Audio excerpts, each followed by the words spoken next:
Guys इस video में हम बात करने वाले हैं अपने जो यूट्यूब वीडियोस में एंड स्क्रीन कैसे लगाएं, तो मैं इस वीडियो में बताने वाला हूं। तो इससे पहले वीडियो को लाइक, चैनल को सब्सक्राइब कर दो। सबसे पहले अपने चैनल को क्रोम पे खोल लेना है, ठीक है।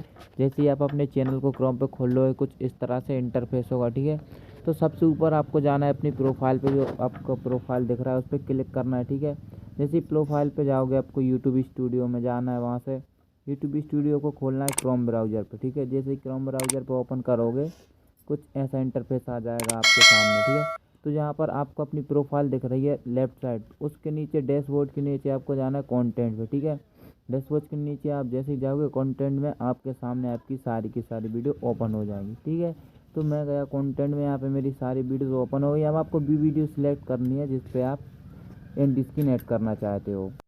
वीडियो सेलेक्ट करने के बाद कुछ ऐसा इंटरफेस होगा, आप थोड़े राइट में स्विप करना है। यहाँ पे आपको दो ऑप्शन मिल जाएंगे एंड स्क्रीन, तो उस पर क्लिक करना है। यहाँ पे आपको एक वीडियो लगानी है, दो वीडियो लगानी है, तो यहाँ पे दो वीडियोस पे आप क्लिक कर देना, ठीक है। जैसे यहाँ पे दो वीडियोस पे क्लिक करोगे नीचे ऑप्शन आ जाएगा स्पेसिफिक वीडियो का, उस पर आप क्लिक करोगे। जैसे ही आपको पहली वीडियो लगाने को बोलेगा, कोई सी वीडियो लगा देना, ठीक है। यहाँ पे दूसरे बाइट पे टैप करना है, जो आपको वीडियो का आइकन दिख रहा है। फिर से यहाँ से क्लिक करके कोई सी वीडियो लेनी है, यहाँ से दूसरी वीडियो लगा देना है और डायरेक्ट आपको ऊपर जाके सेव कर देना। आपकी एंड स्क्रीन ऐड हो चुकी है, आपकी दो वीडियो लास्ट में सजेशन में आ जाएंगी। तो वीडियो पसंद आई तो चैनल को सब्सक्राइब और वीडियो को लाइक कर देना।